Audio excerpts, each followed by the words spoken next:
Eu não quis te machucar. Eu só não me importei o suficiente para não machucar. Ela riu depois que eu a confrontei sobre traição. Comecei a fazer as malas sem dizer uma palavra. Ela parou de rir e ficou pálida. Eu disse, eu não quis te deixar. Eu só não me importo o suficiente para não deixar, e saí andando. Ei, espectadores! Antes de seguirmos para o vídeo, por favor certifiquem-se de se inscrever no canal e apertar o botão de like se quiserem ver mais histórias como essa. E se você tiver sua própria história para compartilhar, me envie. A propósito, minhas informações de contato estão na descrição abaixo. Eu adoraria apresentar isso em um vídeo futuro. Obrigado. A chave estava embaixo do tapete, exatamente onde eu tinha dito a ela que estaria.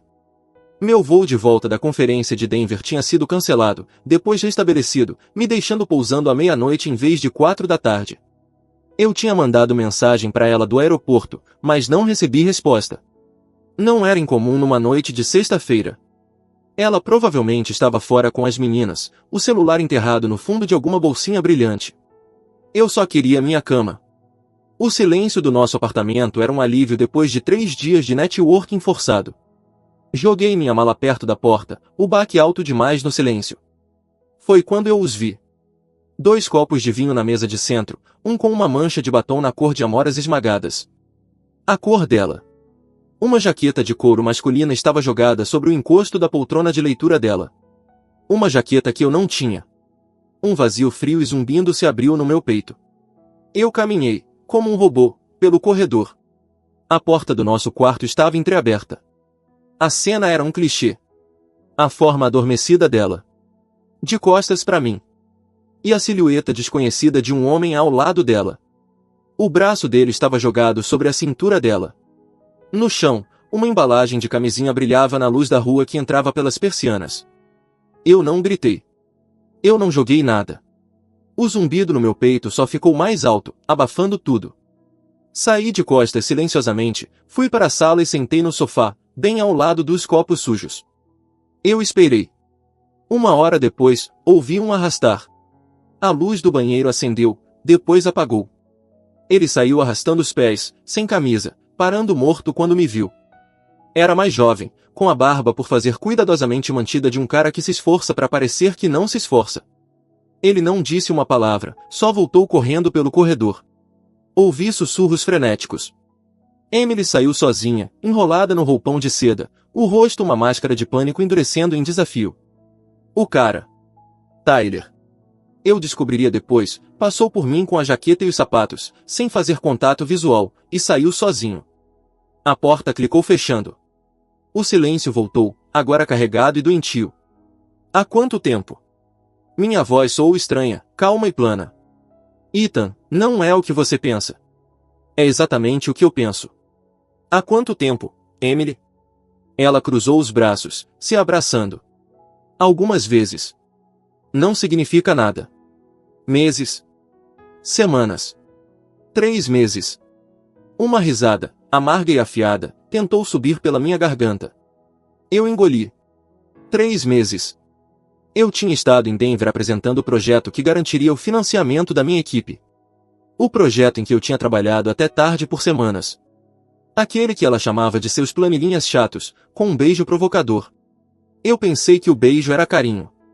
Agora eu sabia que era dispensa. Por quê? Ela jogou as mãos pro alto. Por quê? Porque você está aqui, mas não está aqui. Você está sempre na sua cabeça, com seu trabalho, com sua quietude. Tyler está presente. Ele é empolgante. Então isso é culpa minha. Eu não disse isso. Meu Deus, você sempre faz isso, torce as coisas para me fazer a vilã. Ela andava de um lado pro outro, o roupão esvoaçando. Aconteceu simplesmente. Eu não planejei. Eu só observei ela. Vi a garota por quem eu mudei de cidade. A mulher cujo pai eu levava para quimioterapia toda semana durante 1 mês. A pessoa com quem eu imaginava um futuro, se dissolvendo diante de mim numa estranha representando um roteiro velho e cansado. Você está apaixonada por ele? O quê? Não. É diferente. Você quer ficar com ele? Eu não sei. Talvez. É novo. Preciso resolver isso. Eu assenti devagar. O zumbido estava se cristalizando numa única nota clara. Ok. Ok. O que tá ok? Ela parecia confusa, como se eu tivesse pulado uma página no argumento que ela tinha ensaiado. Você devia resolver isso. Levantei e caminhei em direção ao nosso quarto. O quarto. Aonde você vai? A voz dela ficou mais aguda, me seguindo. Não respondi. Fui pro armário e tirei minha velha bolsa de viagem da prateleira de cima. Depois fui para minha cômoda.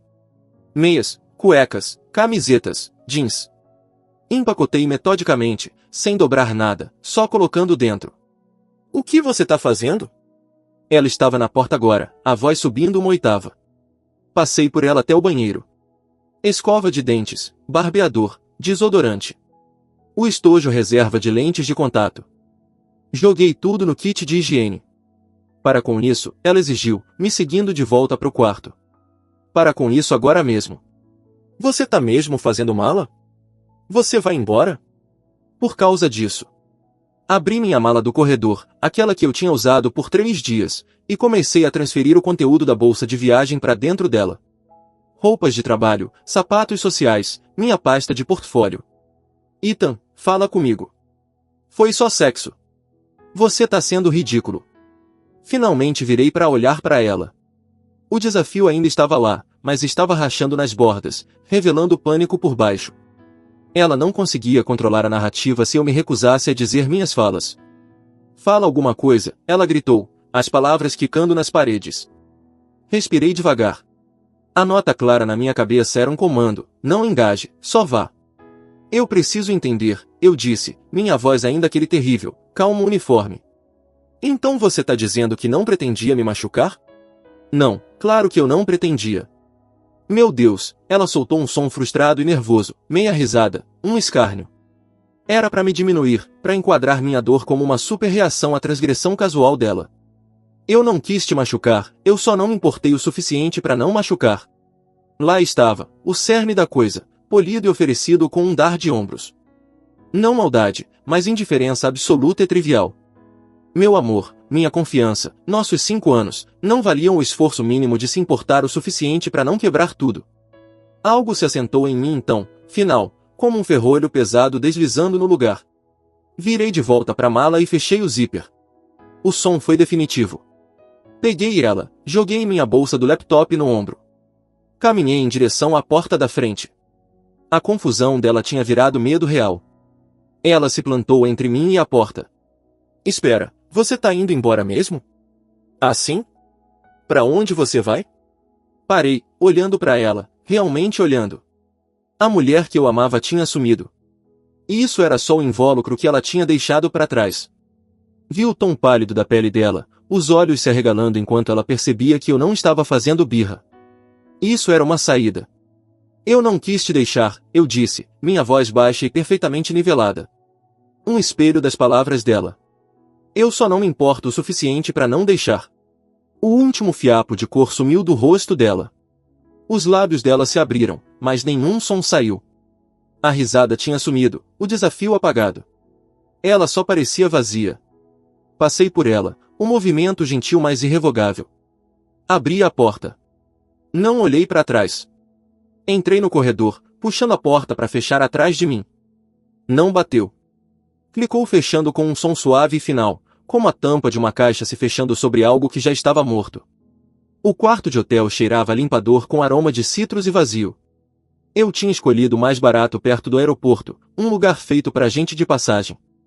Sentei na beira da cama dura, minha mala e bolsa do laptop ao lado como cachorros leais e silenciosos. O zumbido no meu peito tinha diminuído, substituído por uma estática vasta e quieta. Eu não sentia nada, nem raiva, nem tristeza, só uma ausência oca e ressonante, como se o núcleo de mim tivesse sido removido cirurgicamente e eu ficasse só observando a cavidade vazia. Eu não chorei. Eu só existia. Pedi um sanduíche clube do room service às 2 da manhã e comi metodicamente, sem sentir gosto. Assisti infomerciais até o sol nascer, o apresentador alegre de trilha sonora bizarra pro fim da minha vida como eu conhecia. Na luz cinza da manhã, as memórias começaram a invadir. Não as boas. Essas doeriam demais, e minha mente parecia bloqueá-las protetoramente. Em vez disso, ofereceu um flashback, afiado e indesejado. 2 anos atrás, Emily, lágrimas escorrendo pelo rosto, segurando o teste positivo. Não estava planejado. A gente ficou com medo. Eu a abracei, meu próprio coração batendo com uma mistura aterrorizante de pavor e uma estranha esperança brotando. Vamos resolver isso, eu disse no cabelo dela. Juntos, uma semana depois, o aborto espontâneo. Ela ficou devastada, um nervo exposto de luto. Tirei 2 semanas de folga do trabalho. Cozinhei todas as refeições. Segurei ela durante os terrores noturnos. Atendi às ligações da família dela. Fiquei no banheiro com ela enquanto ela chorava no chão. Quando ela finalmente saiu, piscando na luz do sol, ela apertou minha mão e disse: "Eu não sei o que eu teria feito sem você." Eu deixei essa frase cimentar minha identidade por anos. O protetor dela, a base dela, o que ficou. Agora, no quarto de hotel estéril, a ironia era uma faca fria. O que ficou era o que tinha sido considerado não presente. A base era algo que você constrói em cima até querer uma vista diferente. Aí você a deixa enterrada sem pensar 2 vezes. A estática na minha cabeça começou a recuar, substituída por uma clareza fria e operacional. Luto era um luxo. Isso agora era um problema logístico. Meu celular vibrou. Uma sequência de notificações da Emily. "Onde você tá?" "Isso é loucura. Volta pra casa, para a gente conversar como adultos." "Ethan, me responde. Você vai mesmo me gostar? Depois de tudo?" "Tá bom. Se comporta como criança." Eu não bloqueei ela. Ainda não. Abri meu app de banco. Transferi minha metade das contas do último mês da conta conjunta para minha conta pessoal. Cancelei o pagamento automático das nossas férias próximas, as de Costa Rica que eu estava guardando como surpresa pro nosso aniversário. O e-mail de confirmação pareceu tirar um peso. Depois mandei uma única mensagem. Rascunhei 3 vezes, tirando qualquer emoção, qualquer gancho que ela pudesse agarrar. Meus pertences serão retirados do apartamento na terça à tarde. Sua chave será deixada com o superintendente do prédio Lopes. Por favor, tire qualquer coisa que você considere sua antes disso. A resposta dela foi instantânea.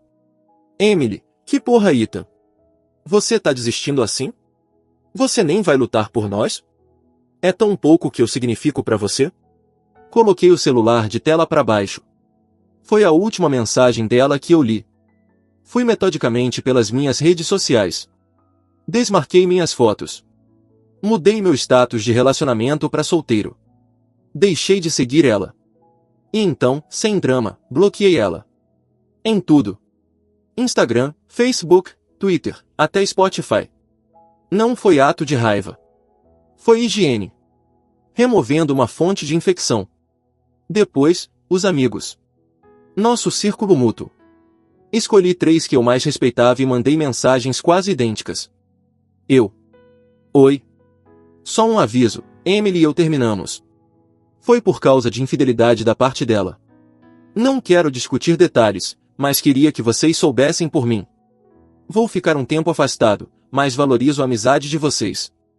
As respostas foram uma mistura de choque, apoio e simpatia constrangedora. Agradeci e não engajei mais. Eu estava construindo um muro, tijolo por tijolo quieto. Terça chegou. Contratei um serviço de mudança pelo app. 2 estranhos educados e indiferentes de camisas polo combinando empacotaram o resto das minhas roupas, livros, discos, o conjunto de facas de chefe que meu pai me deu. Colocaram tudo numa unidade de armazenamento número 317. Deixaram a chave com o Super Lopes. A operação inteira custou $389. Foi o melhor dinheiro que eu já gastei. As próximas semanas passaram num ritmo estranho e pacífico. Estendi minha estadia no hotel do aeroporto, depois achei uma sublocação mobiliada no centro.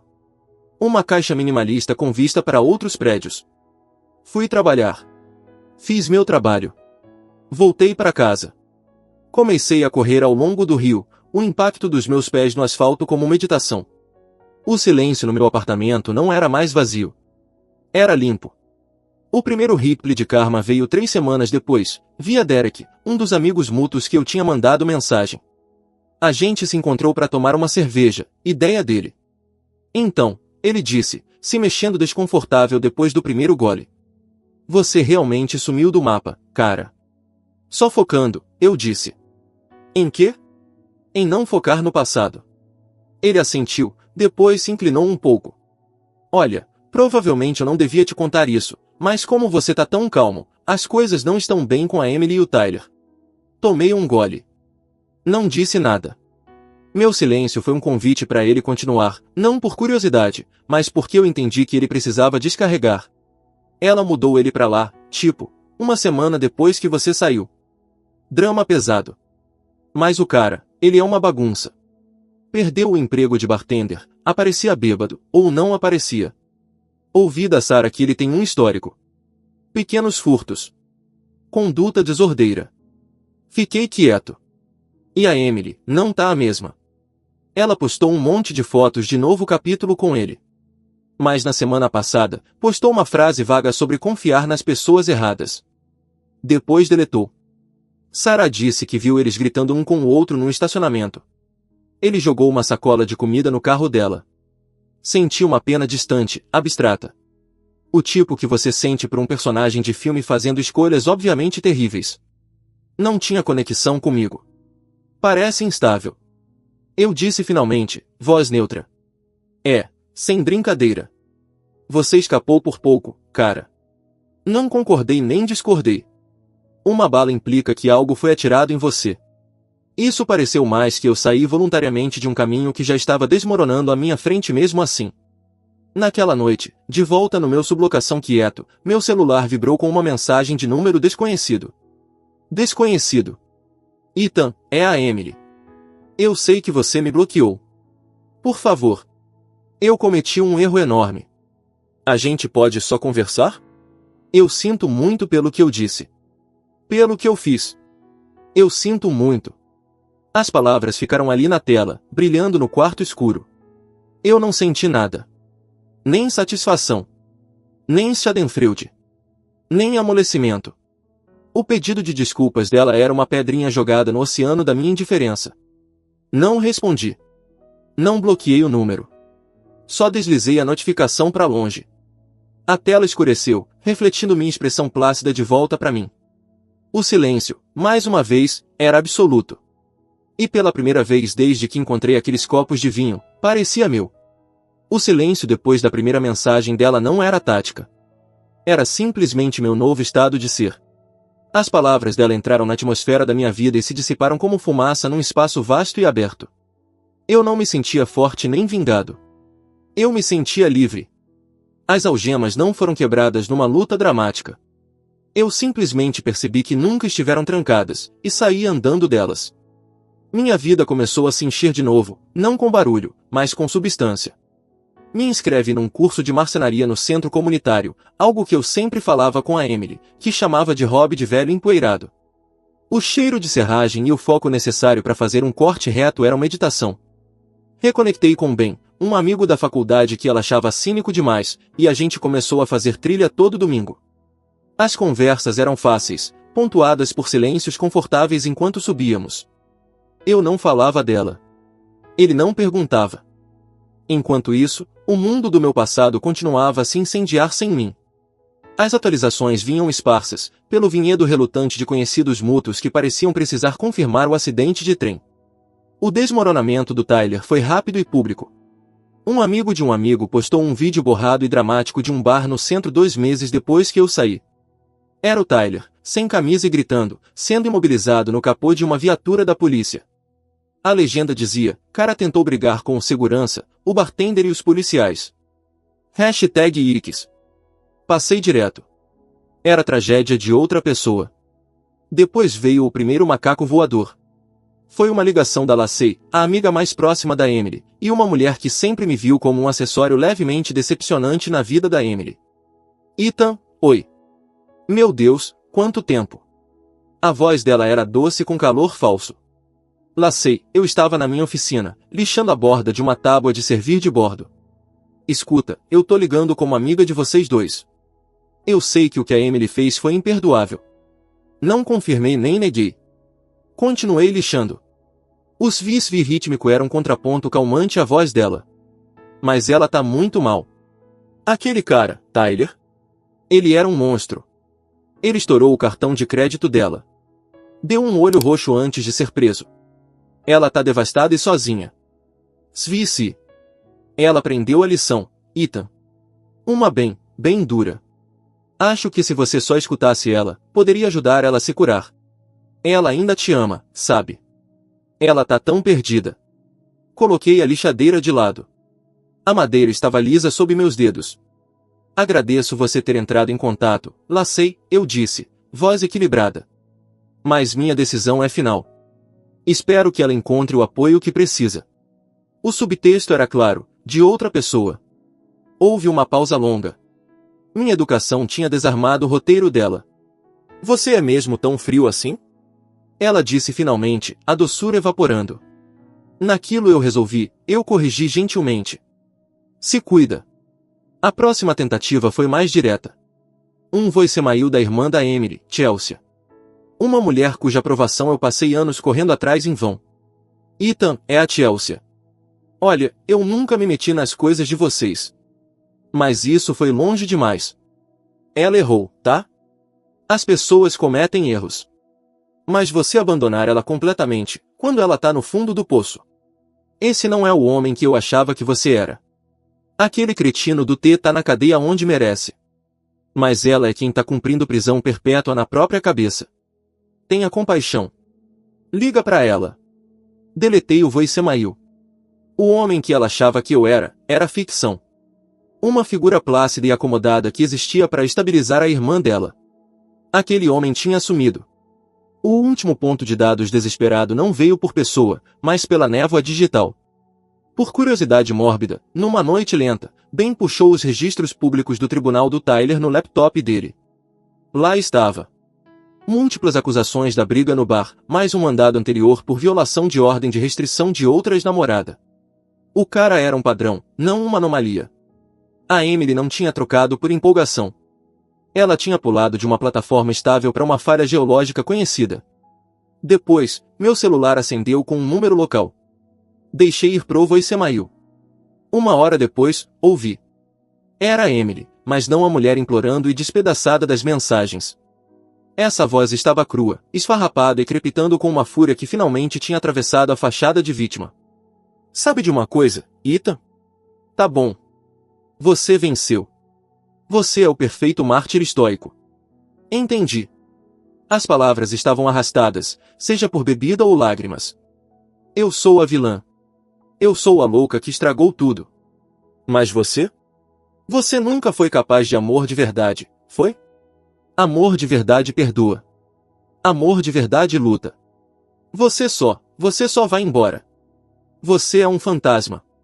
Um fantasma educado e agradável pra caralho. Eu perdi tudo. Tudo. E você nem consegue atender o telefone pra me dizer que eu mereci? Você é covarde. Um covarde frio e sem coração. Eu tô melhor assim. Tá me ouvindo? Eu tô melhor assim. A mensagem terminou com um estrondo abafado, como algo sendo jogado. Depois soluços. Depois tom de linha. Salvei o voicemail. Não por sentimentalismo, mas como lembrete. Esse era o cerne autêntico, uma vez que a performance de remorso falhou em conseguir reação. Essa era a raiva de uma pessoa que acreditava que suas consequências deveriam ser responsabilidade de outra pessoa aliviar. O último resquício de qualquer suavidade dentro de mim petrificou, virando pedra. Ela tinha me mostrado a verdade dela 2 vezes agora. Primeiro na indiferença. Depois na raiva. Eu acreditei nas duas. Naquele fim de semana, terminei a tábua de servir de bordo. Passei óleo nela, e ela brilhou, o veio rico e profundo.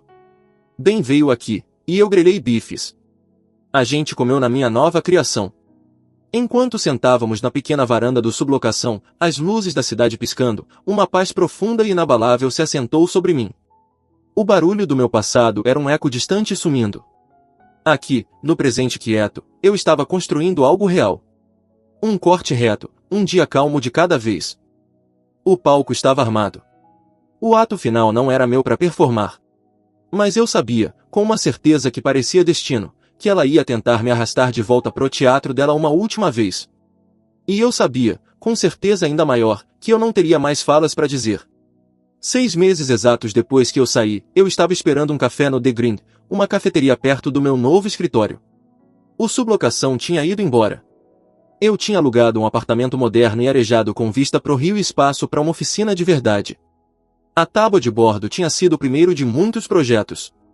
O silêncio lá era meu, cheio da música que eu escolhia ou do silêncio satisfatório da criação. Ben estava atrasado, então eu pedi primeiro, rolando planos arquitetônicos para uma estante sob medida no celular. Eu estava em paz. Não a quietude frágil do quarto de hotel, mas uma tranquilidade sólida e conquistada. O sino da porta da cafeteria tilintou. Olhei por hábito. Era Emily. Ela ficou parada logo dentro da porta, silhuetada contra a luz cinza da tarde. Parecia diminuída.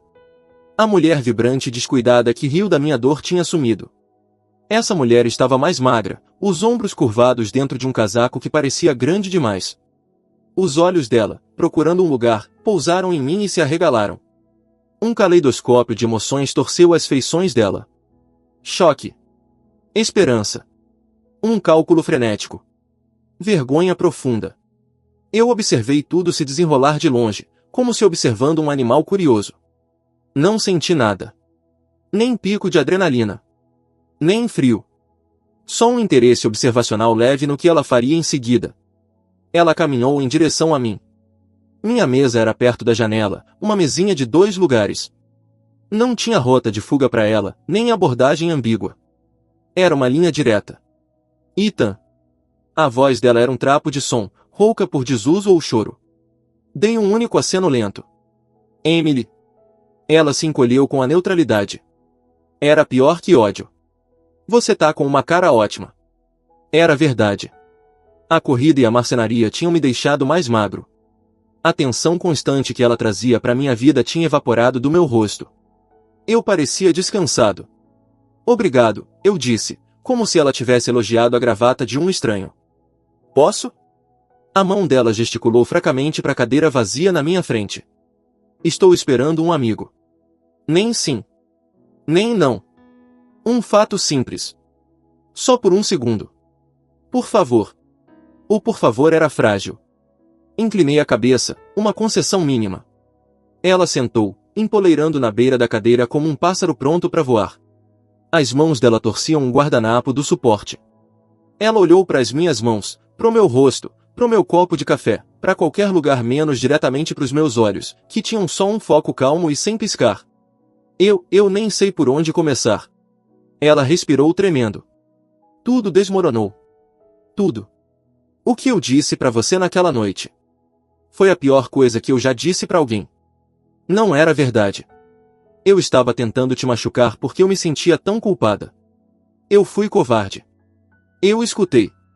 Não assenti, não incentivei, não interrompi.